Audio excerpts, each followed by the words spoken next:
Welcome back to the deep dive. Today, we are staring straight into the abyss. We really are. Yeah, we are looking at this collision of worlds that, frankly, shouldn't exist in the same universe, let alone the same story. Yeah, it's a lot to process. It is. I mean, we have the gritty, blood-soaked reality of modern terrorism right in New York City. We have this tense family drama about two brothers who are basically strangers to each other. And then the history. exactly. Just when you think you have a handle on the genre we're in, we get a 400-year-old historical mystery involving a Spanish shipwreck and a cursed relic. It's a massive shift.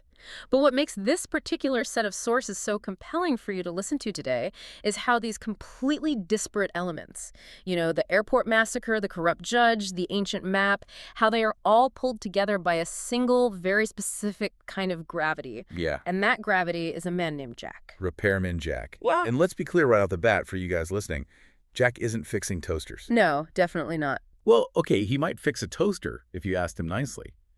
But his real trade is fixing situations. Situations, yeah, that's the word. He's a guy who lives completely off the grid, no social security number, no bank account, no legal footprint whatsoever. He is, for all intents and purposes, a ghost. Which is a crucial distinction to make right at the start of this dive. Because the events we are about to unpack, they begin with a horrific, highly public tragedy. Yeah. And usually when you are a victim of a tragedy like that, you rely on the system. You rely on the police, the hospitals, the courts to step in. But Jack can't. Exactly. Jack cannot do that. He is a man who exists entirely in the shadows, suddenly forced to confront a very public evil. So let's set the scene for this. It's December. It's LaGuardia Airport in New York. And you know the drill. The traffic is an absolute nightmare. The holidays are coming up. It's chaotic. Super chaotic. Right. And Jack is there for a reason that is actually really sweet. He's picking up his father. Right. And this is a massive deal because for 15 years, they were totally estranged. They just recently reconciled. And that context adds such a heavy layer of bitter irony to everything that follows. I mean, Jack is just sitting in his car, drinking a Yuengling beer, thinking about introducing his dad to his pregnant girlfriend, Gia. It's so mundane. It is. It's domestic. It's normal. And then the world ends. Or at least the world inside the central terminal ends. Yeah. We're talking about what the media in the sources later dubs the Flight 715 massacre. And massacre is really the only word for it. It's brutal efficiency. Based on the reports, we have two gunmen. They are wearing airport coveralls, ski masks, and black and white kufias. Yeah. They enter through an employee-only door, which, by the way, highly suggests inside help, and they just open fire on the baggage claim area. Now, sadly, we live in a world where we hear about these things on the news. Yeah. But there's a very specific detail about this attack that just stopped me in my tracks when I was going through the material. The casualty count. Yes, Yeah. casualty count. 152 dead, 0 wounded. That is the statistical anomaly that screams professionalism and terror in equal measure. Right, because usually there's a mix. Exactly. In a typical mass shooting, even with automatic weapons, the ratio of wounded to killed is visually significant. People get hit in the limbs, they dive for cover, bullets overpenetrate. But here, Everyone who was hit died. and we find out why pretty quickly in the investigation. It wasn't just incredible marksmanship, it was the ammunition itself. The sources indicate the use of cyanide-filled hollow-point bullets. Which is insane. It is a terrifying escalation in terrorist tactics. A hollow-point bullet is already designed to expand on impact, causing massive tissue damage. But by filling that hollow cavity with cyanide, you ensure that even a peripheral hit, like a shot to the arm or leg that you would normally survive, becomes 100% lethal. Because the poison enters the bloodstream immediately. Right. It turns a simple flesh wound into an instant death sentence. And that is exactly what happened to Jack's father. It is. Jack manages to enter the terminal right after the shooting stops, and the detail he notes, the silence, is what strikes him. No screaming. No screaming, no moaning, just dead silence. He finds his father, and there's a wound on his leg. It shouldn't have been fatal, but because of the cyanide, he's gone. This moment, I want to pause here for you listening, because Jack's reaction is so telling of who he is as a character. He doesn't collapse in grief. He doesn't wail or cry. He goes totally cold. He describes it in the text as numbness. That numbness is a defense mechanism, sure, but it's also a symptom of his lifestyle. Right. He's a predator in his own right. He's deeply used to violence. So when he sees his father dead, his first instinct isn't just sorrow, it's rage. He actually has a fantasy in that very moment of finding the shooters and just taking them down. But then reality crashes in, and this is the part that genuinely stressed me out just reading it. Yeah. Jack is kneeling there in his father's blood. The cops arrive. A security guard actually points a gun at him. Yeah. And Jack realizes he has to leave. He cannot stay. He can't even claim the body. This is that ghost problem we mentioned earlier. Jack has an unregistered AMT .380 pistol strapped to his ankle right then. Plus the car. Right. He drove a car registered to a mobster named Vinny the Donut Donato. Vinny the Donut. Exactly. Yeah.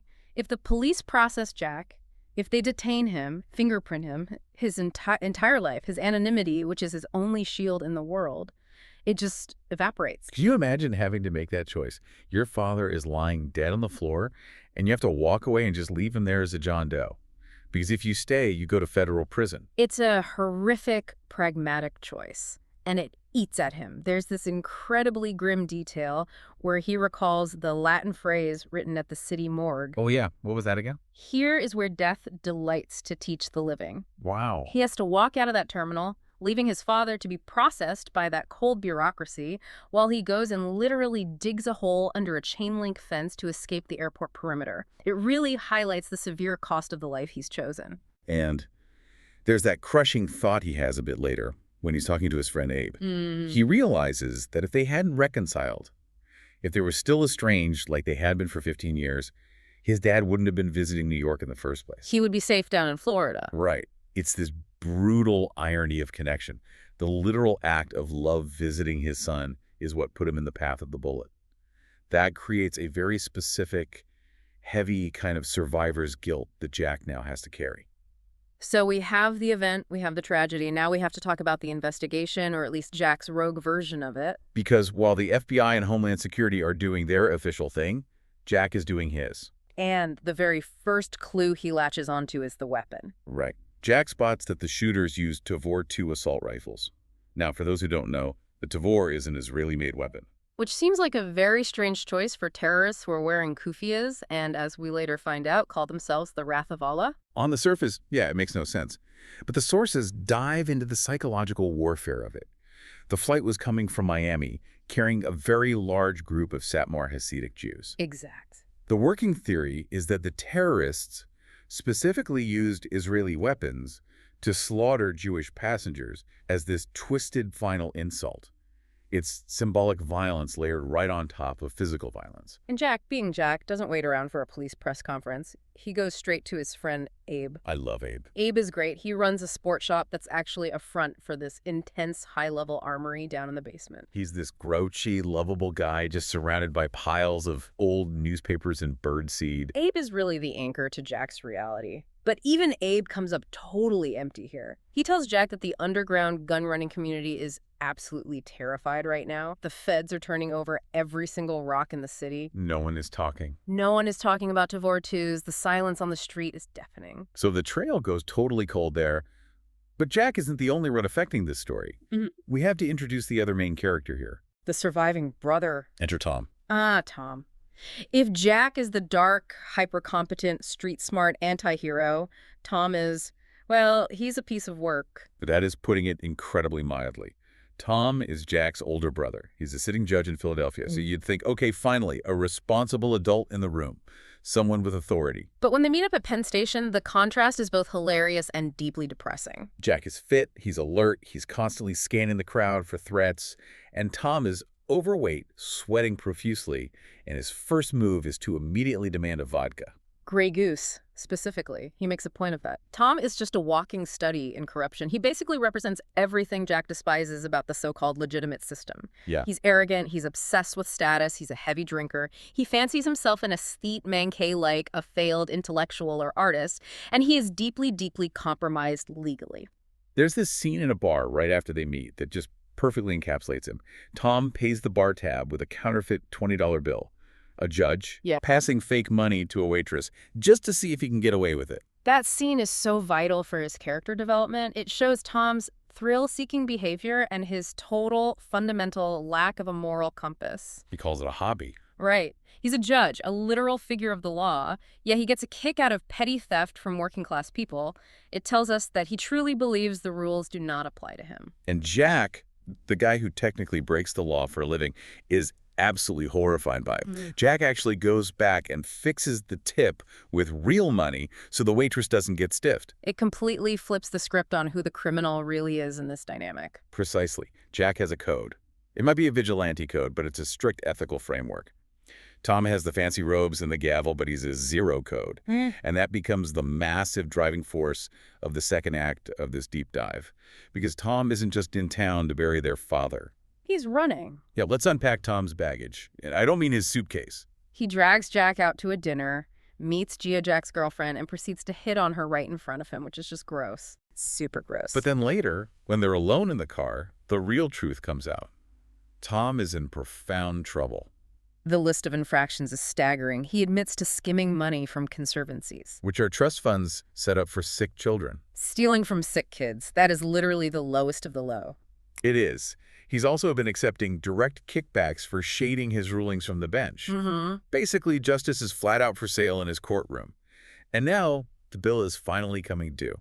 He's facing federal charges, disbarment, and serious prison time.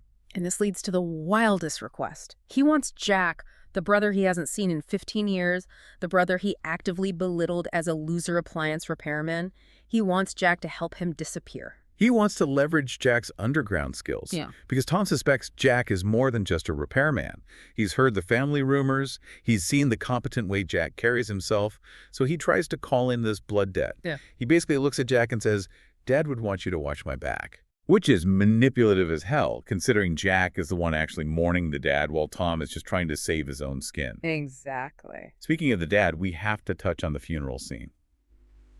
Because there is a revelation there that completely changes how both Jack and the listener see the father figure. This was a genuinely touching moment amidst all the corruption and the violence. A group of young Black entrepreneurs shows up at the funeral. Led by a guy named Ty Jamison. Right. And Jack and Tom are both standing there like, who are these guys? Because their dad was this staunch, old-school conservative. The sources note he listened to Rush Limbaugh, and he actually retired early because he hated affirmative action policies. But it turns out this same man was secretly volunteering his time at a boys' club in Camden. He was teaching these kids computer programming. He donated his own equipment. He fundamentally changed their lives. It paints such a complex picture of a human being. Now, keeping things impartial here based on the sources. On one hand, he quit his job because he firmly refused to hire based on quotas or profiling. Yeah. On the other hand, he took his personal time and money to invest deeply in disadvantaged youth, purely based on their merit and drive. It really challenges the binary way we often look at people. He was a man of strict principles, even if those principles seemed contradictory to people looking from the outside. And learning this makes the loss hit Jack even harder. He's finally learning who his father really was, but only after he's gone. So we have the funeral behind us. We have Tom, the fugitive judge, demanding help. We have the lingering, terrifying threat of the Wrath of Allah group. And Jack desperately needs leads. Since Abe came up totally empty on the guns, Jack has to turn to his other main connection in the city, Joey Castles. Joey is a fantastic character in this narrative. He is a bidonista. I love that word, bidonista. It's Italian slang. It roughly translates to a grifter or a swindler. Joey is part of this family business that is just creative is the best word for it. Explain the phone booth scam to me, because this absolutely blew my mind when I read about it. It's brilliant in its audacity. Joey's father, Big Frank, used to literally sell phone booths to gullible investors. Right. The pitch was simple. You buy the booth from us, we install it on a busy corner, and you collect the coin revenue. Pure passive income. People bought thousands of these things. But there were no booths. Exactly. It was a classic big store con. They just shuffled paperwork. And now, Joey and his late brother Frankie, who tragically was also killed in the airport massacre, they had updated the scam for the modern age. They were selling fake cell tower licenses. The same exact pitch, just different tech. But Joey isn't just there for comic relief with these scams. He's grieving too. His brother was killed in the exact same attack as Jack's dad. And that shared trauma creates an alliance between them. Joey has deep mob connections. His father paid tribute to the outfit for years and years. Right. So Joey agrees to use those heavy connections to pressure the gun runners. The logic is, if the outfit starts asking around about who sold Israeli assault rifles to terrorists in their city, people might actually start talking out of fear. So Jack has the underworld actively working the streets for him. But Tom has a completely different plan in mind. He wants to flee to Bermuda. And he has a map. And this is exactly where the story takes that sharp left turn into history. Tom produces this old photocopy of a map dating all the way back to 1598. 1598. It was drawn by a Jesuit navigator named Brother Francisco Mendez. We are jumping back 4 centuries here. What is actually on this map? It marks the final resting place of a Spanish Naua merchant ship called the Sombra, the Shadow. And according to the historical notes on the map, it's carrying something called the Lilitongue of Jafrita. The Lilitongue of Jafrita. That sounds incredibly ominous. But Tom thinks it's just a jewel, right? He's basically seeing dollar signs. Tom only sees a retirement fund. He firmly believes it's a massive diamond or some golden relic of immense value that will allow him to live out his days in total luxury after he flees the U.S. But the listener gets a glimpse into the past that the characters themselves don't fully grasp. We get to see the actual diary entries, the first-hand perspective of Brother Mendez. And Mendez isn't looking to get rich at all. He's terrified of this thing. He is on a direct mission from the Vatican. The Father General of the Jesuits ordered him to take this object, this Lilitongue, and hide it where it can never, ever be found by anyone. It's described in the text as a small chest wrapped in heavy chains. And Mendez believes it is pure, unadulterated evil. He believes it's so evil that he actually poisons his own captain and intentionally steers the ship straight into the deadly reefs of Bermuda. He sacrifices the entire crew, 57 men.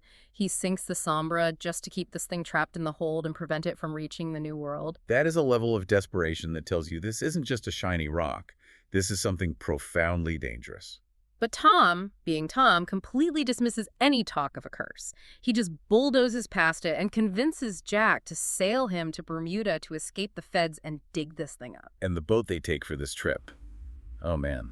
Tell us about the Saban. The Saban, it's Hebrew for soap. Soap. Because the owner is a literal money launderer. You can't make this stuff up. It fits so perfectly with the ongoing themes of corruption in the story. The boat itself is a high-tech Hinckley T-40.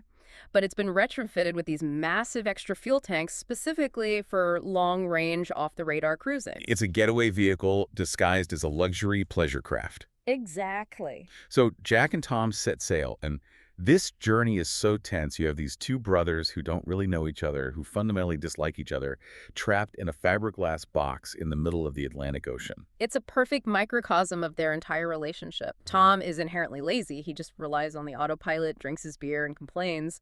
Jack, meanwhile, is hypervigilant. He's constantly scanning the horizon, checking the instruments. And that underlying conflict comes to a head in a truly terrifying way one night. The supertanker incident. This is a scene that will make anyone who has ever been on a boat sweat.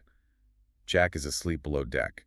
He suddenly wakes up to the blare of a massive foghorn. A gigantic supertanker is bearing down right on them in the pitch dark. Because Tom has fallen asleep on his watch. Jack has to scramble up to the helm in a panic. He pulls this incredibly desperate maneuver, literally riding the massive bow wave of the tanker just to avoid getting sucked under and crushed.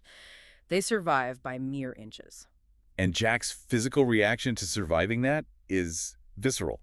He turns around and just punches Tom right in the gut. It's not just anger about the boat. It's a physical release of all the built-up frustration and disgust he holds against his brother. Tom's carelessness almost got them killed, which just reinforces Jack's view that Tom is a total liability. But they do make it. They navigate the treacherous Bermuda reefs, with Tom uselessly muttering that old sailing mnemonic red right return the whole time, and they finally arrive. They sneak into Somerset Parish and dock quietly at an empty vacation home. They are hiding in plain sight, blending right in with all the other rich sport fishers on the island. But now, all the pieces are finally on the board. Right, you have the brothers in Bermuda, you have the 400-year-old wreck of the Sombra sitting nearby in the reef, containing this Vatican-cursed relic wrapped in chains. And back in New York, you still have the criminal underworld actively hunting for the wrath of Allah terrorists who killed their dad. It's this massive convergence of plot lines that feels like it's just building to an explosion. But before we speculate on what happens next, I want to circle back to the core themes here for a second. Because underneath all the action and the history, this is really a story about family and duty. Absolutely it is. The central theme running through the whole narrative is blood versus water. Jack explicitly states multiple times that he doesn't like his brother. He has zero respect for him. But he helps him anyway. Why? Because, as the text says, blood cries out for blood. It's that primal tribal loyalty. Even when the family member is an absolute disaster of a human being, you show up when things get real. And it connects right back to the broader theme of fixing. Jack is a professional fixer. Early on, we see him fix a situation involving a stolen Duke Snyder baseball. Oh, right. He headbutts a fence to intimidate the thief and get it back for an old man. Right. He can use brute force to fix a physical threat or retrieve a stolen item. But the narrative asks, can he fix his brother's completely ruined morality? And the deeper question, can he fix the overwhelming grief of a mass casualty event that killed his father? That's the real tragedy of the Repairman. He's realizing that some things are simply broken beyond repair. And some things, like the Lilitongue of Jafreda, perhaps should remain broken, or at least buried at the bottom of the ocean. Which brings us to a final thought for you to mull over. We have this mysterious relic sitting in the dark. The Vatican wanted it gone forever. A Jesuit priest killed 57 innocent people just to hide it. And now Tom wants to dig it up to fund his criminal retirement. It raises a fascinating question. What is the actual nature of the evil inside that chained box? Is it a literal supernatural evil? Or is the evil simply the overwhelming greed and destruction it inspires in selfish men like Tom? And beyond that, does this ancient evil somehow connect to the modern evil, the wrath of Allah, that Jack is actively hunting? That is the million-dollar question. Because in stories like this, the past is never really past. It usually rises up to bite you when you least expect it. Well, on that cheerful note, we're going to wrap up this deep dive. Whether you're a professional fixer, a corrupt judge on the run, or just someone trying to get through the holidays without an international incident. Thanks for listening. Keep your eyes on the horizon. And we'll catch you in the next deep dive.